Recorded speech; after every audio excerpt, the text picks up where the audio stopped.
Welcome back to the origin stories of the Doomslayer. But have you watched part 1? I highly suggest you do. And with that being said, let's get on with the video.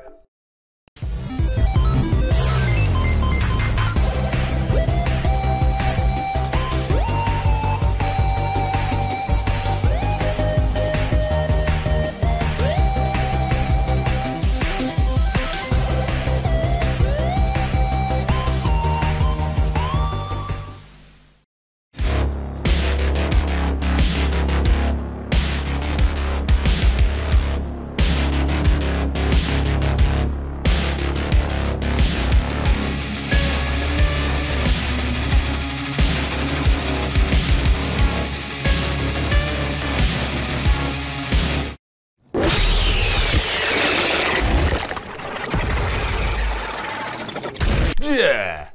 Now, when we left off, the Doom Guy had made the ultimate decision to remain in the depths of the underworld, essentially becoming a warden of this hellish domain.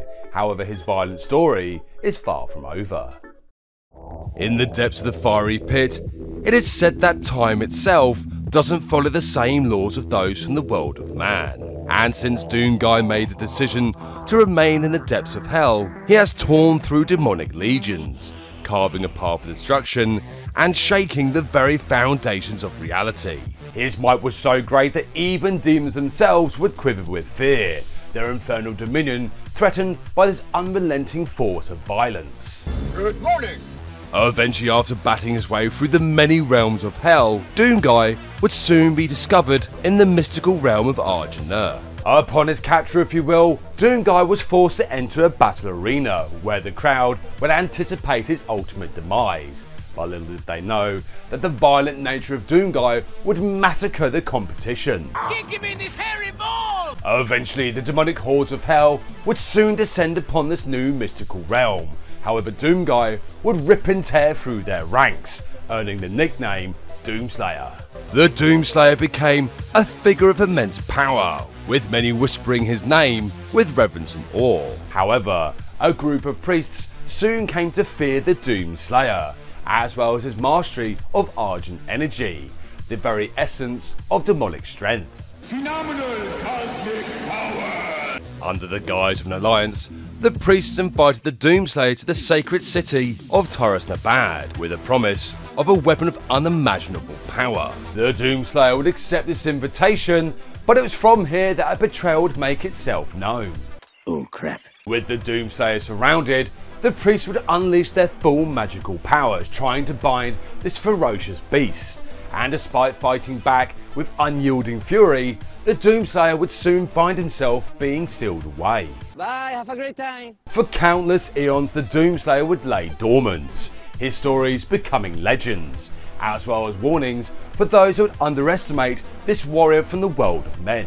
The Doomslayer would eventually wake up, emerging into a world unfamiliar, a future where humanity faces its own desperate struggle against the legions of hell. Such was the violent nature of the Doomslayer that he would rip and tear through Hellspawn as he explored his new surroundings, otherwise known as the UAC facility. Oh, great Scott!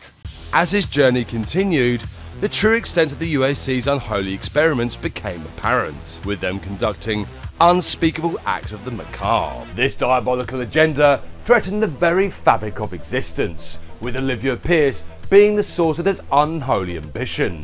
But eventually, the Doomslayer would come face to face with this mad scientist. The mega bitch! Before the climactic battle began, Olivia was tricked by the forces of hell and found herself being transformed into a formidable demonic entity known as the Spider Mastermind. With a desire to tear the flesh from the Doomslayer, the clash between these two behemoths shook the facility to its core, their battle echoing throughout its hallways. But eventually, the Doomslayer would end Olivia Pierce's reign of terror.